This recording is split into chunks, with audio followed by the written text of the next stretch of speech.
দিন হ্যাঁ একটা রাজপুত্র তার বাবার সঙ্গে আর মার সঙ্গে থাকতো। আচ্ছা, তারপর?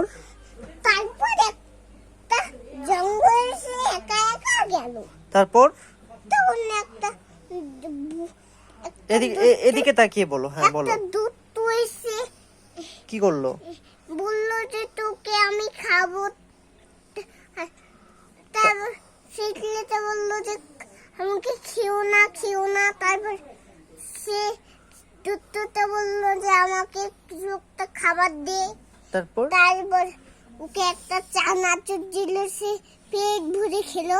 তারপর কি হলো? তারপর সে ঘুমাতে ঘুমাতে দেশ কেটেই রাত হয়ে গেল। ঘুমোতে ঘুমোতে রাত হয়ে গেল। তারপর তারপর তারপর তার মা বললো যে হ্যাঁ মাম্মি। মা, হ্যাঁ আচ্ছা, কি বললো? তারপর ওই যে মনে করতেছে না।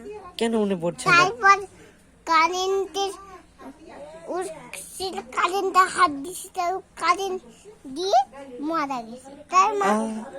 তার মা বললো যে কি হয়েছে তোর?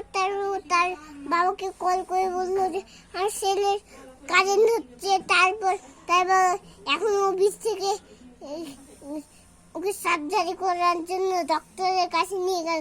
তারপর অপারেশন করে ভালো হয়ে গেল পাতা। ডক্টর কি বললো? বললো যে 1 টাকা লাগবে। 1 টাকা লাগবে? এত টাকা লাগবে? ওয়াও! এটা আমাদের বাড়ি। আচ্ছা, তারপর শোনো, একদিন যে তোমাকে পুলিশ ধরলো, পুলিশটা কি বললো তোমাকে? বললো যে আমাকে ফোন দে। তারপর তোমার কাছে ফোনটা নিয়ে নিতে চায় তুমি গেম খেলার জন্য? হ্যাঁ। ও রে, এটা কোনো কথা হইলো? পুলিশ এত খারাপ কেন? পচা।